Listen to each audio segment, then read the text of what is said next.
All right. Welcome into episode number 11 of the Armory. This week, we are previewing our week 4 matchup against the Syracuse Orangemen up in the Dome, the Carrier Dome. Happy Victory Monday. Victory Monday feels great, especially after playing on the road against a tough opponent, UTSA. Army went up there. All right, the Black Knights of the Hudson Valley, or rather went down to Texas, had themselves a ball game. Pulled it out. All right. So we're going to recap this matchup a little bit.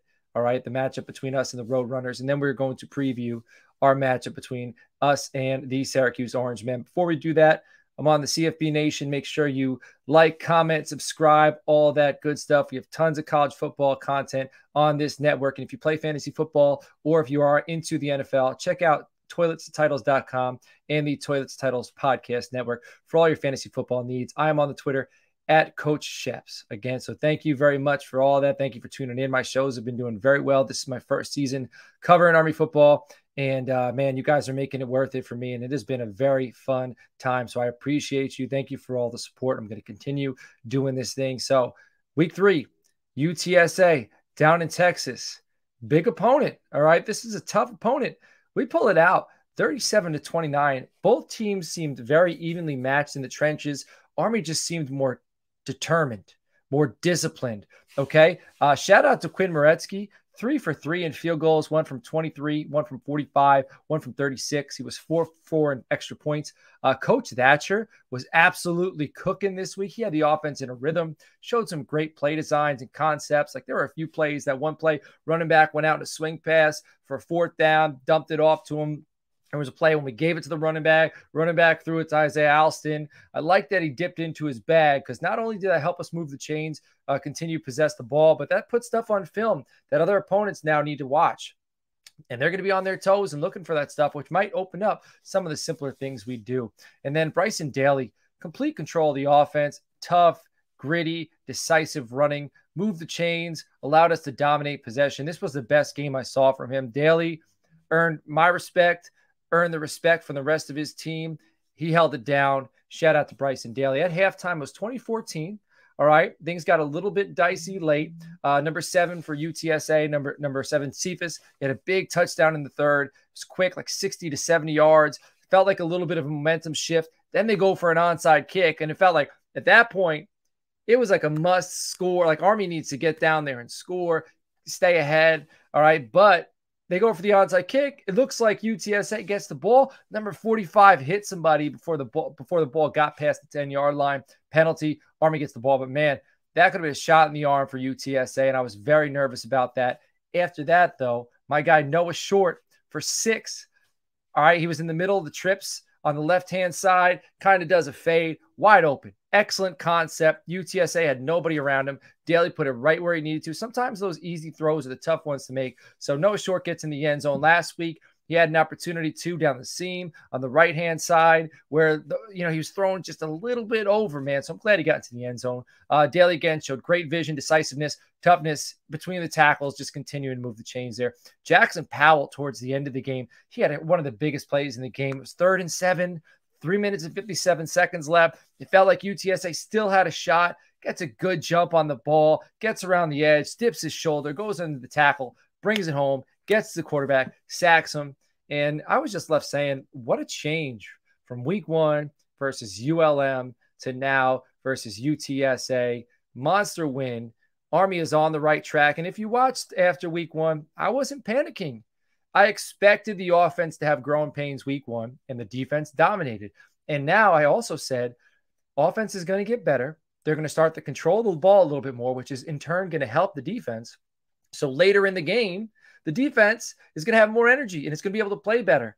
And we had about 35 minutes of possession, which was absolutely phenomenal. The defense loved that. All right, so here are my biggest question marks heading into week 4. Can we bring the fight to Syracuse that we brought to UTSA? We'll be underdogs again. All right, everybody's expecting Syracuse. Syracuse has some playmakers. Everybody's expecting Syracuse to win that game. But can we do some of the things right that we did right against UTSA? 0 penalties, 0 turnovers, 100 rushing yards in the first quarter. That's, you beat up the defense a little bit there and you let them know this is going to be a long ball game. 0 sacks allowed. And I was wrong. I said 35 minutes of possession. I was wrong. It was 45. We had 45 minutes of possession. If we could, 0 penalties, 0 turnovers, run the football, dominate possession, we have a very good shot. So can we do that? My next big question, as Coach Thatcher and his offense officially arrived, 6 for 6 on 4th downs phenomenal. You cannot ask for anything better. We had 32 first downs, and we established an RB1, which is another point I've been saying over the last few weeks. Hayden Reed, 20 carries. I love to see it. 107 yards, 1 touchdown. Running backs, I like that we got a bunch of running backs. I like that we could spread it out. I want everybody to get touches. I want everybody to get love. I want everybody to get into the end zone. But there's something to be said about an offense that can get a running back about 15-plus touches. I know Daly gets that every week. But if we can give our primary back, because now they're getting into a rhythm of the game, I want to see rhythm. And then he's battering down these defenders, and then you could bring in the rest of these backs, and their job gets a little easier. So I loved seeing that this week. Daly had 17 pass attempts in week 3, right knocking on the door of 20, which I think 20 is a very strong number. Huge pass play on 4th and 4. I mentioned this earlier. 4th and 4, Coach Thatcher dials up a little swing pass to the running back out of the backfield. Then that trick play, which I also mentioned before, 27 goes out, dumps it to him. Isaiah Alston uncovered down the right sideline. Again, Coach Thatcher was in his bag, has his offense officially arrived. We're going to find that out this week. Also, final question of the week. Can we prevent the big play? Week 1 versus ULM, Hunter Smith, 4th quarter, 62-yard rushing touchdown. It's kind of the dagger, all right? That shifted momentum for us. Week 3, there were 2 monster plays, okay? Wide receiver Joshua Cephas, 44-yard TD reception in the 3rd. And then Devin McCoon, 72-yard TD reception in the 3rd. So big play, big play. I need to see, can Max DiDomenico, can Casey Larkin, Quindrillin Hammonds, can they help prevent the big play? We need one of our safeties. Can they stay back? Can they roam sideline to sideline, bat some balls down, put some pressure on a wide receiver who breaks free, or if a running back breaks free, secure the tackle? I want to see if our umbrella coverage, our prevent, our guys in the back, can they stay disciplined? Can they clean up? We need a mop back there. We need to play cleanup duty. That's something we need to work on. So can we prevent the big play? Because that's going to be big for this week against Syracuse, because they're kind of a big play machine. All right, so now let's talk about the Syracuse Orangemen. Our opponent, week 4, they're 3-0. All right, they beat Colgate week 1, 65-0. They beat Western Michigan week 2, 48-7. And then they beat Purdue, 35-20. All right, so up until week 3, Syracuse was one of only 2 schools to lead the nation in scoring offense and defense, which was pretty damn good. All right, them in Oklahoma. Their wide receiver tight end, Aronde Godson II, he's out for the season. He's the 18th ranked wide receiver on PFF's big board. So that's huge for Army. So I hope he recovers. I hope he's all right. I hope he has a long, healthy NFL career. But for this matchup, he won't be there. All right, which is a big one for us.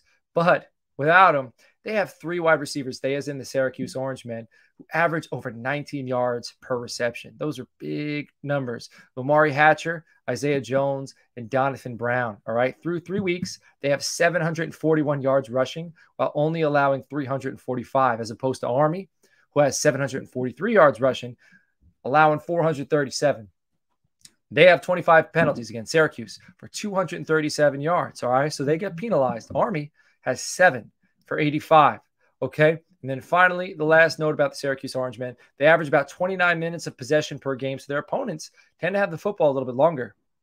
The opponents average about 31 minutes. Right now, Army's averaging about 36 to their opponents' 24, which would be a big key in this matchup. All right. So Syracuse's key players to keep an eye on: Garrett Schrader, quarterback. Some call him the magician, transferred from Mississippi State.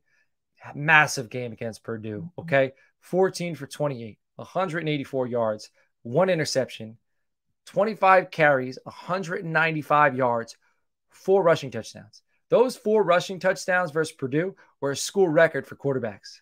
He led the Orange to a road win. All right. Deceptive. This guy, Army, one thing they do really well when they're running the option, Daly's very deceptive. He's good at faking the handoff. The defense bites. This guy, Schrader, he is very good at this as well. Multiple pulls had the defense guessing wrong. He had a filthy play fake at the end of the game where he was trying to ice the clock about 1:27. fakes the handoff and just sits in the backfield for like 3 ticks. 1, 2, 3, then takes off, runs, slides about 25 yards upfield. He was untouched. Ball game over. He has 260 yards rushing through 3 games, 5 rushing touchdowns, 543 yards passing, 5 touchdowns, an interception, again, through the first 3 games. The next guy, Marlowe Wax. I've been seeing a lot of people, a lot of Syracuse fans, and a lot of people I know from the CFB Nation who are just college football junkies. They really like Marlowe Wax. He's a stud linebacker, star linebacker. He's seen action. So prior to this season, he saw action in 36 games since arriving on campus. He has a team best active streak of 28 straight games played. Entered the 2023 season with 184 career tackles, 25 tackles for loss, 12.5 sacks. He has a less than 7% missed tackle rate. And now this season, already 21 tackles, 2 tackles for loss, 2 sacks, 2 forced fumbles, had an interception versus Purdue, always around the football. He's a thumper. He is going to hit you, and you are going to feel it. So this is a guy we need to pay attention to. He's another guy who's going to be playing on Sundays. And finally, their running back, LaKeith Allen, sophomore running back, standout when he was a freshman, spent his rookie season behind Tucker, who ended going up. Sean Tucker went to the Tampa Bay Buccaneers. So this running back is a stud. LaKeith Allen was a stud behind him. Now he's getting his time to shine. 41 carries so far, 207 yards, 5 touchdowns, 8 receptions for 72 yards. So now my key matchups to watch this week versus Syracuse. I'm interested to see these Army edge defenders versus Garrett Schrader. These edge defenders, outside linebackers, DNs, even the corners, when they're coming down as filling, these corners cannot go inside the wide receiver and try to shoot the gaps. They need to squeeze, bump that quarterback back to the middle. If they give this kid, this young man, Garrett Schrader, if they give him the edge, they're going to suffer. All right, we need our safeties to fill the alley. We need our linebackers to fill. We need to push everything back inside. He needs to be contained, Schrader. All right, 260 yards rushing through 3 games, 5 rushing touchdowns. He can do it. He's deceptive.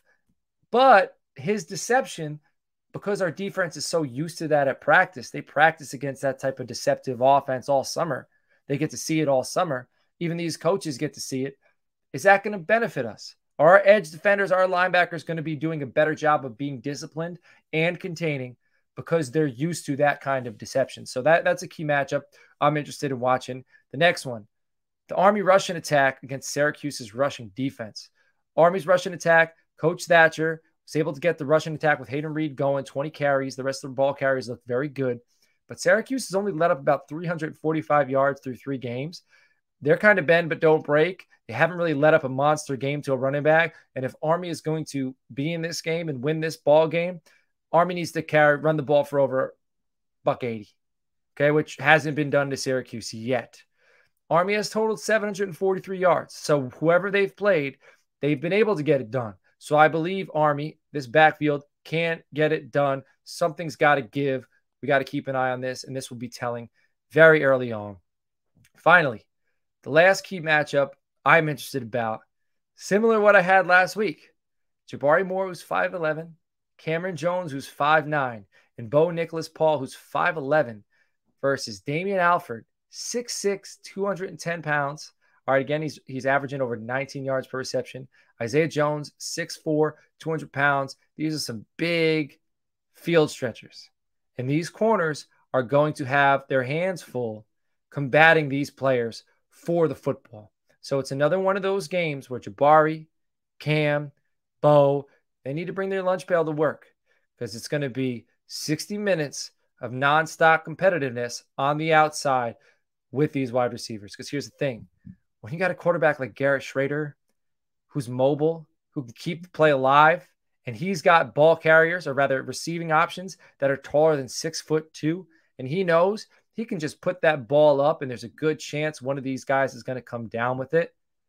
They're going to get opportunities, and our DBs cannot sleep. They cannot lose track of their assignments. And I do want to give a shout out to Jabari, Cam, and Bo.